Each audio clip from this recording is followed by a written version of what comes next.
अभिमन्यु पूर्व जन्म में कौन थे?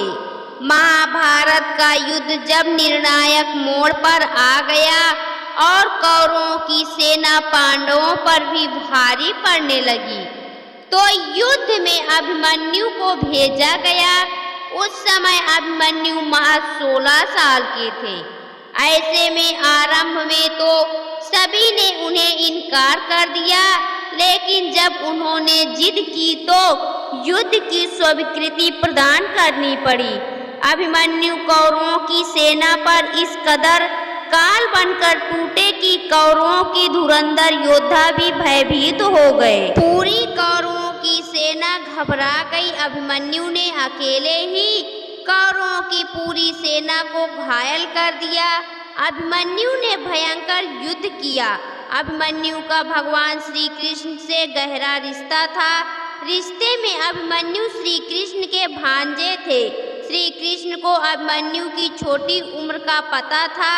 अभिमन्यु वीर अर्जुन के पुत्र थे। माता का नाम सुभद्रा था। पिता के समान अभिमन्यु भी वीर योद्धा थे, लेकिन पौराणिक कथाओं में अभिमन्यु के असली पिता किसी और को बताया गया है। अभिमन्यु को भगवान शिव का आशीर्वाद प्राप्त था। एक कथा के मुताबिक पूर्व जन्म में अभिमन्यु भगवान श्री कृष्ण के शत्रु थे। अभिमन्यु का जन्म भगवान शिव के वरदान से हुआ था। ऋषि शेषनारायण ने भगवान शिव से वरदान में एक ऐसा पुत्र प्राप्त किया था जिसे कोई पराजित नहीं कर सकता था। ऋषि का यह पुत्र कालयवन कहलाया। कालयवन एक बार जरासंध के बहकावे में आ गए और मथुरा पर आक्रमण कर दिया, लेकिन भगवान श्री कृष्ण ने कालयवन को राजा मुचकुंद की गुफा में ले गए और कालयवन ने सोए हुए राजा मुचकुंद को श्री कृष्ण समझकर जगा दिया। राजा मुचकुंद की नजर कालयवन पर पड़ते ही वह जलकर भस्म हो गया, क्योंकि राजा मुचकुंद को वरदान प्राप्त था कि जो उसे नींद से जगाएगा वह भस्म हो जाएगा। भस्म हो जाने के बाद श्री कृष्ण ने कालयवन की आत्मा को एक पोटली में बांधकर दूसरे स्थान पर ले जाने लगे, लेकिन रास्ते में उन्हें सुभद्रा मिल गई। सुभद्रा की नज़र जैसे ही पोटली पर पड़ी तो उन्होंने उसे देखने की जिद कर दी और पोटली खोल दी। पोटली के खोलते ही कालयवन की आत्मा सुभद्रा के गर्भ में प्रवेश कर गई। बाद में यही अभिमन्यु के रूप में पैदा हुआ। अभिमन्यु को चंद्रमा का पुत्र भी माना जाता है। इसके पीछे भी एक कथा है।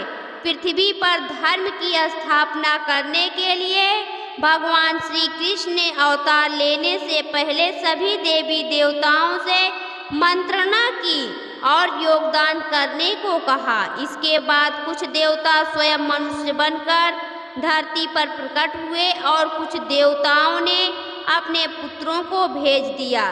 बारी जब चंद्रदेव की आई तो उन्होंने अपने पुत्र वर्चा को पृथ्वी पर भेजा। चंद्रदेव ने कहा कि वह अपने पुत्र का वियोग नहीं सह सकते, इसलिए उन्होंने देवताओं के अनुरोध पर कहा कि वह अपने पुत्र को सिर्फ 16 साल के लिए धरती पर भेज सकते हैं। इसके बाद वह मेरे पास लौट आएगा। बाद में चंद्रदेव का यही पुत्र अभिमन्यु कहलाया। अभिमन्यु गर्भ में ही चक्रव्यूह को भेदने का रहस्य जान गए थे, लेकिन वह निकलना नहीं सीख पाए, क्योंकि सुभद्रा को उस वक्त नींद आ गई जब अर्जुन चक्रव्यूह से निकलने का नियम बता रहे थे। इसी कारण अभिमन्यु चक्रव्यूह में प्रवेश तो कर गए, लेकिन बाहर नहीं निकल पाए। यह वही कालयवन था दोस्तों, जिसकी वजह से भगवान श्री कृष्ण युद्ध भूमि से भागे थे और इनका नाम रणछोड़ पड़ा था। दोस्तों, आपको यह पौराणिक कथा कैसी लगी कमेंट बॉक्स में ज़रूर बताएं। वीडियो को लाइक करें, शेयर करें और हमारे चैनल को सब्सक्राइब करना ना भूलें। वीडियो देखने के लिए आपका बहुत बहुत धन्यवाद।